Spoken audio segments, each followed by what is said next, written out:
नमस्कार, स्वागत है आपका बीटीवी न्यूज में। आपके साथ मैं हूं सना और आइए खबरों की शुरुआत से पहले एक नजर डाल लेते हैं हेडलाइंस पर। जबलपुर के 18 निजी स्कूलों के खिलाफ जांच शुरू। अभिभावकों की शिकायत पर जिला प्रशासन हुआ सख्त।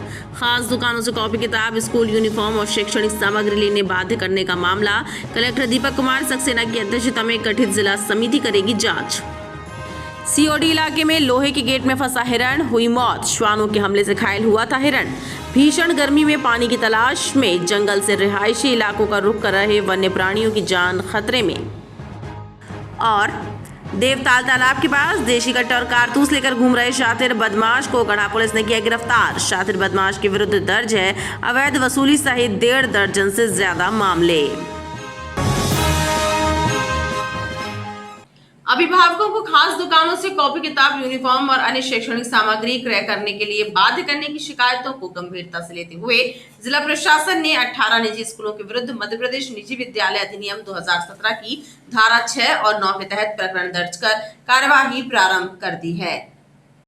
अभिभावकों को खास दुकानों से कॉपी किताब, स्कूल यूनिफॉर्म और अन्य शैक्षणिक सामग्री खरीदने के लिए बाध्य किए जाने की बढ़ती शिकायतों को जिला प्रशासन ने गंभीरता से लिया है। कलेक्टर दीपक कुमार सक्सेना ने शासन के दिशा निर्देश के तहत जिला प्रशासन ने 18 निजी स्कूलों के विरुद्ध मध्य प्रदेश निजी विद्यालय अधिनियम 2017 की धारा 6 और 9 के तहत प्रकरण दर्ज कर वैधानिक कार्यवाही शुरू की है। जिन निजी स्कूलों के विरुद्ध अभिभावकों की शिकायत के आधार पर कार्यवाही प्रारंभ की गई है उनमें Shri Chaitanya Techno School, Saint Aloysius Senior Secondary School Polipathar, Stemfield International School Vijaynagar, Ryan International School, भेड़ाघाट रोड स्थित Orchid International School, Care Public School Napier Town, Wisdom Valley School, Mount Litera School, Saint Joseph Convent School Sadar, Saint Francis High School Khamaria, Christ Church कोइट School Saliwada, Jupiter International School, Ideal School, Christ Church Diocesan School Khamapur, Kshitij Model High School, Nachiketa School, कमला देवी public school और little heart school भेड़ाघाट चौराहा शामिल है। Collector Deepak Kumar Saxena ने बताया कि अभिभावकों की शिकायत के आधार पर ये कार्यवाही हुई है। प्राप्त शिकायतों की जांच और खुली सुनवाई कलेक्टर की अध्यक्षता में गठित जिला समिति द्वारा की जाएगी। खुली सुनवाई में अभिभावकों और अन्य सभी पक्षकारों को साक्ष्य और कथन प्रस्तुत करने का मौका दिया जाएगा। फीस और अन्य संबंधित विषयों का विनियमन अधिनियम जो है 2017 का, उसके तहत धारा 6 और धारा 9 के तहत यदि कोई निजी स्कूलों के प्रबंधन जो है वो लोगों के साथ पाठ्य पुस्तकों में, स्टेशनरी की सामग्री में, यूनिफॉर्म में, जूते में, टाई में इत्यादि में उनको किसी विशेष विक्रेता से खरीदने के लिए दबाव बना रहे हैं, अधिक मूल्य पर खरीदने का दबाव बना रहे हैं, इसके संबंध में कार्रवाई करने के निर्देश प्राप्त हुए थे। जब हमने इसको सर्कुलेट किया और लोगों से आह्वान किया कि यदि आपके साथ इस तरह का कुछ हो रहा है तो शिकायतें करें, तो आप आश्चर्य करेंगे कि एक ही दिन में जो शिकायतों की संख्या मेरे पास है वो मोर देन 200 है। इतनी ज़्यादा शिकायतें आई हैं और मतलब टेलीफोन तो कई सारे आए, बहुत सारी शिकायतें व्हाट्सएप पे आई हैं।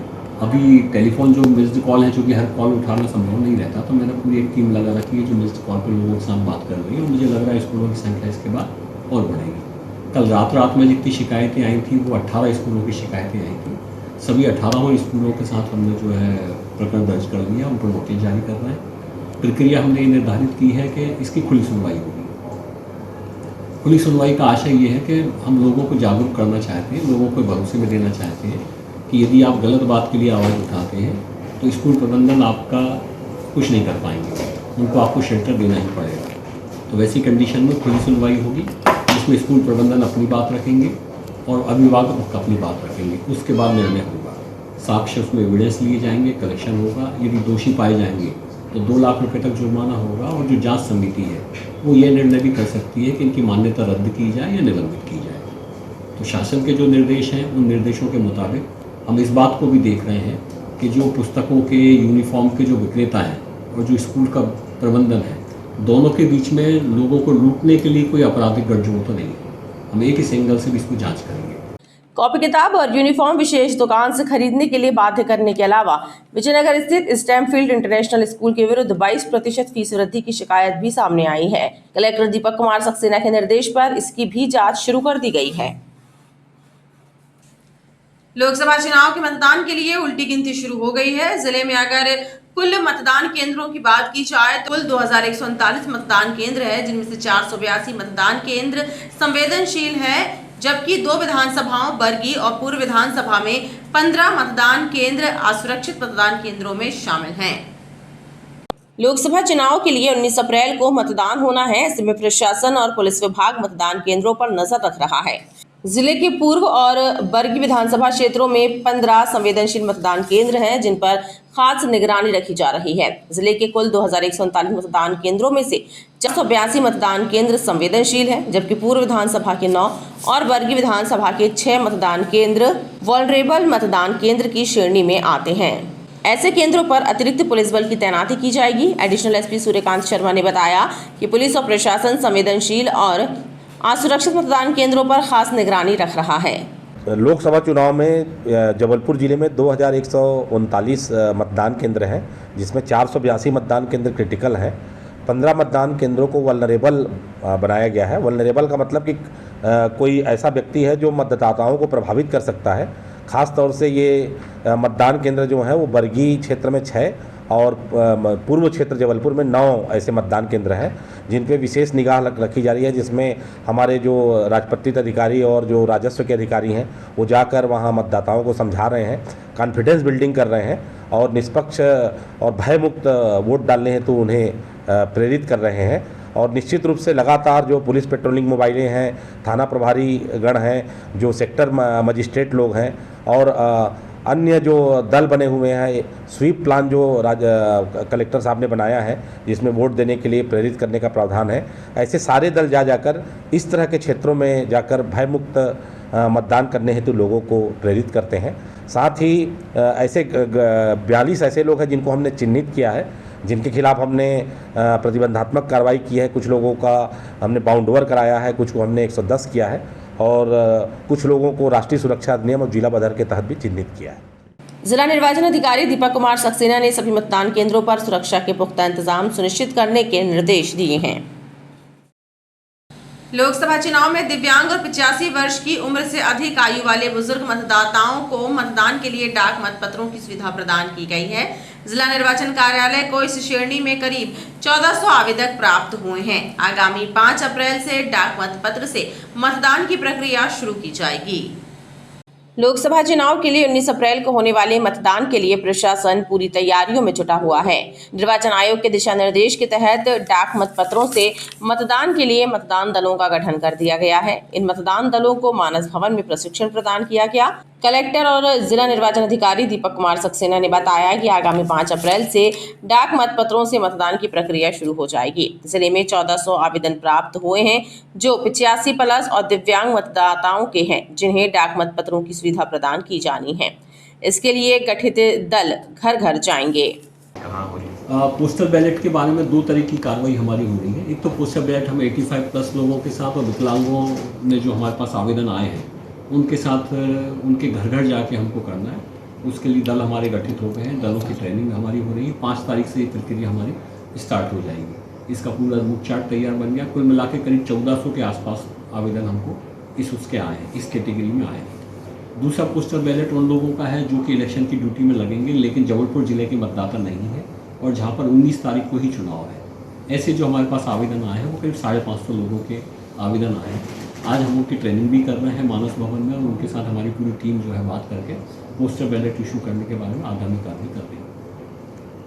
इसके अलावा ऐसे मतदाता जो जिले के बाहर हैं और उनकी चुनाव ड्यूटी लगाई गई है, उनकी संसदीय सीट पर भी 19 अप्रैल को मतदान होना है। ऐसे में मतदान कर्मियों को भी डाक मतपत्रों से मतदान की सुविधा मिलेगी। जैन धर्मावलंबियों के प्रथम तीर्थंकर भगवान आदिनाथ की जयंती संस्कारधानी में पूरे भक्तिभाव से मनाई गई। इस अवसर पर दरहाई स्थित आदिनाथ जैन मंदिर से भव्य शोभा यात्रा निकाली गई। शोभा यात्रा में बड़ी संख्या में श्रद्धालु शामिल हुए। शोभा यात्रा में शामिल श्रद्धालुओं ने जियो और जीने दो का संदेश दिया। जैन धर्मावलंबियों के प्रथम तीर्थकार भगवान आदिनाथ की जयंती नगर में पूरे भक्तिभाव से मनाई गई। जैन मंदिरों में जहां विविध धार्मिक अनुष्ठान हुए, तो वहीं दरहाई स्थित आदिनाथ जैन मंदिर से भव्य शोभा यात्रा निकाली गई।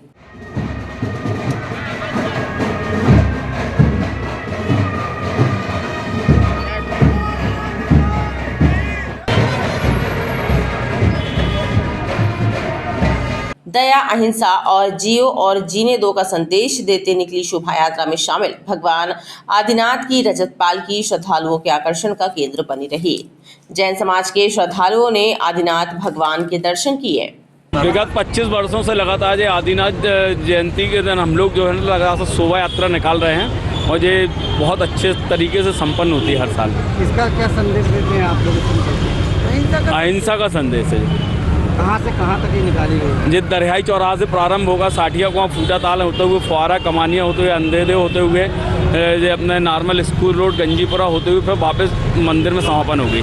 आज के इस वातावरण में जब भगवान महावीर के संदेश की आवश्यकता है, जी और जीने दो की सबको इच्छा है, आज ये विशाल शोभा यात्रा उसी बात को लेकर शहर की गलियों में भगवान आदिनाथ का संदेश गुजारते हुए चल रही है। शोभा यात्रा शहर के विभिन्न मार्गों का भ्रमण करते हुए वापस मंदिर प्रांगण पहुंची, जहां शोभा यात्रा का समापन हुआ और विविध धार्मिक कार्यक्रम आयोजित हुए। शासकीय स्कूलों में पढ़ने वाले बच्चों के शैक्षणिक विकास के मद्देनजर कक्षा दूसरी, तीसरी और कक्षा 6वीं, 7वीं की छात्र छात्राओं को स्कूलों के माध्यम से प्रयास पुस्तिका उपलब्ध की जा रही है। इसके साथ ही नए शैक्षणिक सत्र के लिए छात्र छात्राओं को 2 जोड़ी गणवेश की राशि भी वर्ष 2023-24 के लिए स्वीकृत की गई है। नए शिक्षण सत्र की शुरुआत के साथ ही शासकीय स्कूलों में पढ़ने वाले छात्र छात्राओं के शैक्षणिक विकास को बढ़ावा देने के लिए स्कूल शिक्षा विभाग द्वारा कोशिशें जारी हैं। कक्षा 5वीं और 8वीं के परीक्षा परिणाम घोषित होने के बाद पाठ्य पुस्तक निगम द्वारा पुस्तकों के वितरण की व्यवस्था स्कूल शिक्षा विभाग द्वारा सुनिश्चित की जाएगी। इससे पहले कक्षा दूसरी, तीसरी, 6वीं और 9वीं कक्षा और छात्र छात्राओं की शैक्षणिक गतिविधियों को बढ़ाने के लिए शासकीय स्कूलों में बच्चों के लिए प्रयास पुस्तिका उपलब्ध की जा रही है। स्कूल शिक्षा विभाग के जिला समन्वयक ने ये जानकारी देते हुए बताया कि वर्ष 2023-24 के लिए जबलपुर सहित 30 जिलों के शासकीय स्कूलों में अध्ययनरत छात्र छात्राओं के लिए प्रति छात्र 2 जोड़ी गणवेश के लिए प्रति छात्र 600 रुपए की राशि स्वीकृत की जा चुकी है। अप्रैल सत्र में जो है जो बच्चों को किस प्रकार से गतिविधियां करनी है, क्योंकि पाठ्य पुस्तक निगम से और परीक्षा परिणाम भी 5वीं 8वीं घोषित हुआ, पुस्तकें भी अभी वितरण की जानी है। तो प्रयास पुस्तिका दूसरी, तीसरी के लिए और 6वीं, 7वीं सारी कक्षाओं के लिए शाला स्तर पर पहुंचा दी गई हैं और जिसके प्रयास ग्रीष्म अवकाश के दौरान और अप्रैल माह में बच्चों को करना है। गणवेश वगैरह की भी क्या होता है? गणवेश के लिए पिछले सत्र की 23-24 की राशि अभी मार्च माह में 30 जिलों में जबलपुर जिला भी शामिल है, जिसकी की राशि जारी कर दी गई है बच्चों के खाते में। और मार्च माह में चूँकि राशि जारी गई है तो नए सत्र में अपेक्षा की सभी पालक को 2-2 जोड़ी गणवेश बच्चों को उपलब्ध कराएं। पालक अपनी स्वेच्छा से जो स्कूलों की पालक शिक्षक संघ द्वारा निर्धारित गणवेश है उसको पहनाने के बच्चों को दें। कितनी करीब राशि एक बच्चे को पालक को दिया जाए? 600 रुपये 2 जोड़ी की। तो साइकिल का अगर देखें? साइकिल की राशि भी स्कूलों को 4500 रुपये की जारी की गई। जो पात्र बच्चे हैं उनको साइकिल की राशि भी जारी कर दी गई। कब तक हो जाएगा सर? कक्षा 6वीं से कक्षा 8वीं तक पढ़ने वाले बच्चों को साइकिल के लिए बीते सत्र में 4500 रुपए की राशि जारी हो चुकी है।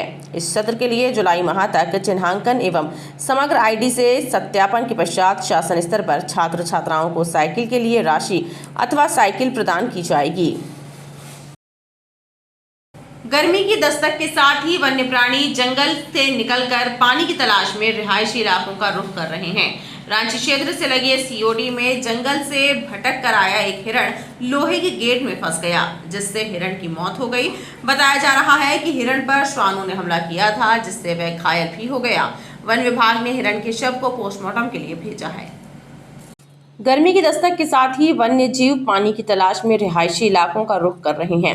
ऐसे में अब वन्य जीवों की जान भी जोखिम में पड़ रही है। रांची से लगे सीओडी इलाके में जंगल से भटक कर पहुंचा एक हिरण लोहे के गेट में फंस गया। दरअसल हिरण पर श्वानों ने हमला किया था, जिससे वह घायल हो गया था। श्वानों से बचने के चक्कर में हिरण लोहे के गेट में फंस गया और उसकी मौत हो गई। जानकारी मिलने के बाद वन विभाग कमला मौके पर पहुंचा और रेस्क्यू कर हिरण के शव को निकाला। वन विभाग की टीम ने हिरण के शव को पोस्टमार्टम के लिए भेज दिया है। जबलपुर लोकायुक्त की टीम ने नरसिंहपुर शिक्षा विभाग में पदस्थ लिपिक सहायक ग्रेड 2 को 2000 रुपए की रिश्वत लेते हुए ट्रैप किया। ये कार्यवाही महिला पॉलिटेक्निक गेट के सामने नरसिंहपुर में की गई। सहायक लिपिक के द्वारा विभाग में पदस्थ प्राथमिक शिक्षक की वेतन वृद्धि और डीए का एरियर्स लगाने के नाम पर रिश्वत की मांग की गई थी, जिसकी शिकायत आवेदक ने लोकायुक्त एसपी जबलपुर को की थी। जबलपुर की लोकायुक्त टीम ने नरसिंहपुर शिक्षा विभाग में पदस्थ लिपिक सहायक ग्रेड 2 दिनेश कुमार साहू को 2000 रुपए की रिश्वत लेते हुए ट्रैप किया। ये कार्यवाही महिला पॉलिटेक्निक कॉलेज नरसिंहपुर के गेट के सामने की गई। लोकायुक्त में पदस्थ अधिकारियों ने बताया कि नरसिंहपुर निवासी प्राथमिक शिक्षक देवेश कुमार पांडे ने एसपी लोकायुक्त जबलपुर को शिकायत दी थी कि विभाग में पदस्थ लिपिक सहायक ग्रेड 2 दिनेश कुमार साहू ने उनकी वेतन वृद्धि और डीए एरियर्स लगाने के लिए 2000 रुपए की रिश्वत की मांग की है। शिकायत के सत्यापन के बाद लोकायुक्त की टीम ने ट्रैप कार्यवाही को अंजाम दिया। प्रताप नगर नरसिंहपुर के रहने वाले प्राथमिक शिक्षक हैं, जो कि प्राथमिक शाला रामपुरा तहसील करेली में शिक्षक बतौर अभी पदस्थ हैं। तो उनको अपना इंक्रीमेंट लगवाना था और बढ़ा हुआ जो डीए है उसका एरियर्स भी निकलवाना था। तो इसके लिए उन्होंने शासकीय उच्च माध्यमिक विद्यालय केरपानी के जो सहायक ग्रेड 2 है, जो क्लर्क है वहाँ पर, उनसे मिले इस काम के लिए। तो ये उनका नाम है दिनेश कुमार साहू, जो क्लर्क हैं। दिनेश कुमार साहू के द्वारा बोला गया कि इस काम के लिए मुझे 2000 रुपये चाहिए, और ये इन्होंने आवेदन दिया था 22 तारीख को, और आज हमारे लोकायुक्त की टीम इस कार्रवाई के लिए पहुंची और दिनेश कुमार साहू को लगे हाथों 2000 रुपये की रिश्वत लेते हुए पकड़ा गया। बताया जाता है कि दिनेश कुमार साहू शासकीय उच्चतर माध्यमिक शाला केरपानी जिला नरसिंहपुर में पदस्थ हैं, जबकि शिकायतकर्ता देवेश कुमार पांडे विभाग में बतौर प्राथमिक शिक्षक पदस्थ हैं। गढ़ा पुलिस ने एक शातिर बदमाश को गिरफ्तार कर उसके कब्जे से एक देशी कट्टा और कारतूस जब्त किया है। पुलिस ने आरोपी को देवताल तालाब के पास से गिरफ्तार किया और उसके विरुद्ध आर्म्स एक्ट की धाराओं के तहत प्रकरण दर्ज किया है। गढ़ा पुलिस ने देवताल तालाब के पास दबिश देकर एक शातिर बदमाश सागर चक्रवर्ती को गिरफ्तार किया। सागर से एक देशी कट्टा और कारतूस भी बरामद किया गया है। उसके विरुद्ध आर्म्स एक्ट के तहत कार्यवाही की गई है। गढ़ा पुलिस ने बताया कि सागर दानव बाबा सैनिक सोसाइटी का रहने वाला है और वह आदतन अपराधी है। उसके विरुद्ध पूर्व में भी 1.5 दर्जन आपराधिक मामले दर्ज हैं। कल मुखबिर के द्वारा सूचना प्राप्त हुई कि देवताल के पास थाना गढ़ा का गुंडा बदमाश सागर चक्रवर्ती अपने कब्जे में देसी कट्टा लेके घूम रहा है अपराध घटित करने के लिए से, जिस संबंध में एक टीम को रवाना किया गया। पुलिस को देखकर भागने की कोशिश की, जिसे घेराबंदी करके पकड़ा। उसके कब्जे से एक देसी कट्टा व कारतूस बरामद किया है, उसकी गिरफ्तारी की गई है। आज माननीय न्यायालय के समक्ष पेश किया जाएगा। यह गढ़ा क्षेत्र का गुंडा बदमाश है। इसके विरुद्ध गढ़ा थाने में लगभग 1819 मामले पंजीबद्ध हैं। अन्य जानकारियों में भी इसके संबंध में जाँच की जा रही है। पुलिस का मानना है कि सागर किसी आपराधिक वारदात को अंजाम देने की नियत से हथियार लेकर घूम रहा था। पुलिस उससे हथियार के संबंध में पूछताछ कर और भी जानकारी हासिल कर रही है। जिले में शराब का अवैध कारोबार करने वालों पर पुलिस का शिकंजा कसता जा रहा है। पुलिस लगातार अवैध शराब बेचने वालों के विरुद्ध कार्यवाही कर रही है। इसी कड़ी में क्राइम ब्रांच और माड़ोताल थाना पुलिस ने प्रभात नगर में दबिश देकर एक व्यक्ति को गिरफ्तार किया और उसके कब्जे से बड़ी मात्रा में अवैध शराब जब्त की। माड़ोताल थाना पुलिस ने जानकारी देते हुए बताया कि क्राइम ब्रांच और थाना पुलिस को सूचना मिली कि प्रभात नगर से एक व्यक्ति अवैध शराब लेकर बेचने की नियत से खड़ा है। पुलिस ने सूचना के आधार पर दबिश दी और दुर्गेश नामक एक व्यक्ति के कब्जे से बड़ी मात्रा में शराब जब्त कर उसके विरुद्ध आबकारी एक्ट का प्रकरण दर्ज कर मामले की जाँच शुरू कर दी है। मुखबिर द्वारा सूचना प्राप्त हुई कि प्रभात नगर में एक व्यक्ति अपनी बोरियों में शराब भर के रखा हुआ है। अगर दबिश दिया जाए तो उससे भारी मात्रा में शराब जब्त हो सकती है। तो दबिश दी गई मौके पर, मुखबिर सूचना मौके पर दबिश दी गई, तो जिसमें एक व्यक्ति जो अपने पास 2 बोरियों में शराब भरे हुए मिला, उसकी बोरियों की तलाशी ली गई जिसमें शराब भरी हुई थी और जिसकी गिनती है दोनों बोरियों में लगभग मिलाकर 310 पाव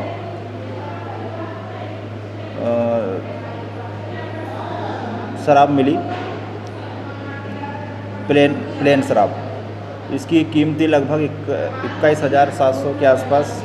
जो ये व्यक्ति का नाम पता पूछने पर इन्हें बताया दुर्गेश और बंटी बर्मन, ये प्रभात नगर का रहने वाला है और इसकी कार्रवाई की गई है 34(2) आबकारी एक्ट के अंतर्गत। वहीं तिलवारा पुलिस ने भी ग्राम घाना में रामस्वरूप रजक के घर पर दबिश देकर 320 पाव देशी शराब और 3000 रुपए जब्त कर उसके विरुद्ध आबकारी एक्ट का मामला दर्ज किया है।